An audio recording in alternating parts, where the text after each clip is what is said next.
Rage on that beat, going crazy.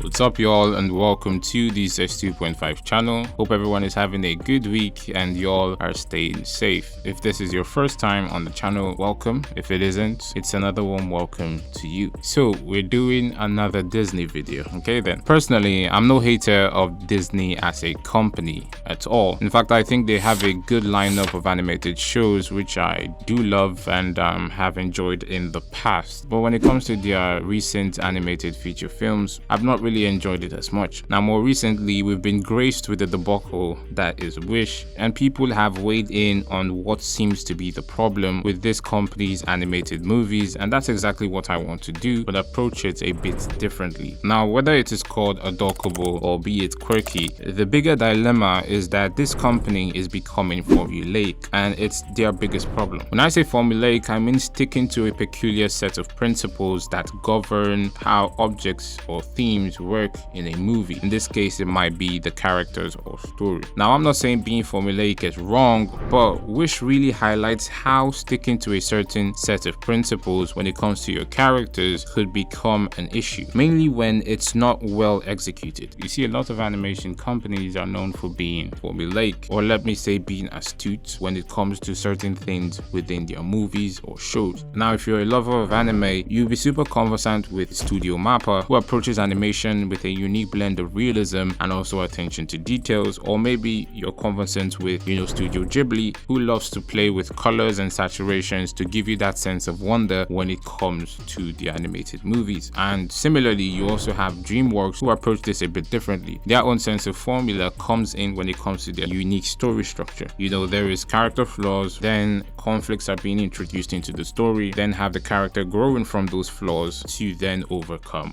the conflict. This kind of formulaic nature has worked perfectly for these different companies. But with Disney, this has been approached completely from the wrong perspective. Okay, I've said formulaic so much, it kind of sounds like I'm beating around the bush. Let me get to the point. Now, Disney have kept on repeating with its MCs a particular set of characterization. We have this with Rapunzel, Anna, Mirabelle, and now Asha. Some people might be asking why Moana isn't there. Well, I'll get to explain that later on. You see, when writing characters, characterization plays a huge part in character development and also how audiences can relate to such characters. When I see the debate about these adorkable or quirky characters, I think people are asking the wrong question. Being quirky or being adorkable is not a problem. Before we go on, please do like the video and subscribe to the channel if you're enjoying the content. Liking the video does help push the video, and subscribing does let you into this wonderful community that we're building. So yeah, thank you very much if you choose to do so. Let's get back into it. A character can be quirky for the sake of being cute, but now the issue becomes, is being quirky needed for that character? Does she actually need to be like that to portray certain emotions or to relate to her backstories? Or even, is there a need for that characterization in the story that helps propagate the story and in all propagate the character? And that's where I feel the criticism should come from for some of these characters, and mainly Asha, because Asha epitomizes this. There's no need for Asha to be like this. This personality trait does not affect the story. It does not propagate anything. It only makes her come off annoying to maybe an adult audience. Now let me pause there and let me take you back to the good old Disney Renaissance era. In this era, you had characters whose characterization, or let me say personality traits, mattered for the propagation of the story and also compensated their motivation. Where you had characters like Meg being sassy, sharp, and closed off. She isn't like this just because. She's like this because of her backstory, because of what happened to her lover. And this particular personality trait really propagates the story in the sense where it helps draw her closer to her love interest, which in turn helps her overcome some of her flaws, like trusting other people. We then had characters also like Mulan, who being overly self-conscious and clumsy had to face such a characterization and then come to overcome it. And lastly but not the least, we had Ariel, who is compulsive and naive. This in turn helped propagate the story, where you had her lose her voice because of it. Basically, you had characters that had their own unique set of characterization that does affect their story and that does help them as characters. From the bigger picture, you have these unique set of stories that though might be somehow separate, but they're still uniquely connected to one another because they had that beautiful Disney DNA in them, which includes musicals, talking animals, and all of that wonder. Now, I'm sure you kind of get what I'm saying. For such characters, the entire characterization creates a sense of what this character is like, be it good or bad,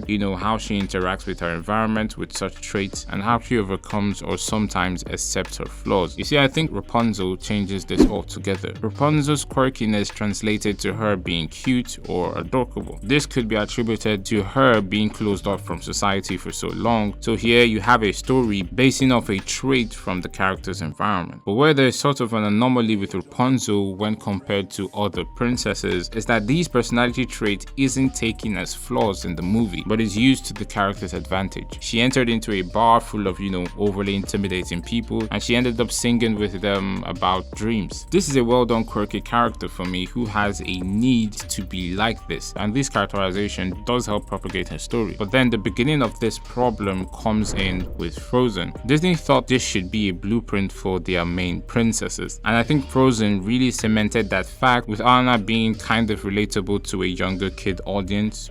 She's exaggerated, jumpy, curious, clumsy. For some reason, the Disney executive felt that this sort of personality trait sells. Anna, though being closed off to society, just like Rapunzel, is like this. And with the success of Frozen, you then have this cemented as the blueprint for the Disney female lead character, with some exceptions being Moana and Raya. I do say Moana, even though there are hints of this sort of characterization, but Moana creates a unique blend of maturity and quirkiness, making her stand out as her own build. She takes inspiration from characters like Esmeralda, in my opinion, who is stern and willing to fight for what she believes in, while still having the stubbornness and never give up spirit of Mulan and Tiana. This appeasing a mature audience and also a younger audience. You see, Asha epitomizes the flaw of such a characterization in that if this personality trait is just being written to the character without it being needed in the story, it really comes off annoying and ultimately useless. Now, I don't hate Asha as a character, but what I do hate is what she's written to be in her story. For me, an MC should represent a part of the story that audiences can be able to latch onto, to learn from, and to relate to. None of this can I be able to do with Asha. And I'm going to give an example of Disney actually getting an MC correctly, though people might not share the same sentiment. One of my favorite Disney MC is Tiana. At the time when I watched The Princess and the Frog, Tiana shows me how to be tenacious, to be steadfast, to not waver in the point of adversity despite your background or whatever you go through, and ultimately to not choose the shorter route when it comes to being successful, to focus on your own grind. All of these personality traits that Tiana does have, the audience is able to feel it because they do see it affect or impact the story. With Asha doesn't do any of that. Our entire arc, if I might call it that, just seems to be of two halves, where we get introduced to the character, learn nothing about the character, and the character goes on to be a hero. There's this integral middle part that feels like it's missing with this character. Not just the character, but even with the entire movie. Every single one of these characters in this movie feels very, very incomplete. Coming back to Asha, I feel like this personality trait is just a ploy from the Disney executives to capitalize on that wonderful merchandise money. They feel like this personality trait sells to a younger audience, and I really don't see that. You see, the concept that a younger audience cannot understand mature characters is absolutely not true, but for some reason Disney has taken the route of making these quirky and adorkable characters from the perspective whereby they think best fits their demographic, and to be honest, that's not true. Look, I could keep on repeating myself and make this video, obsessively long, but Disney needs to go back and not limit their screenwriters to stick to a particular formula when it comes to the characters. I feel like Raya and the Last Dragon was the last time I saw a unique Disney MC, and I do know it flopped, but when I watched it, I remember really liking it and really liking Raya as a character. It didn't really piggyback, but created a new blend of characters in this unique world. So for me, Disney needs to stop this formulaic approach. Let your screenwriters be expressive and stop limiting them. I could be wrong, and maybe this is not a corporate issue, but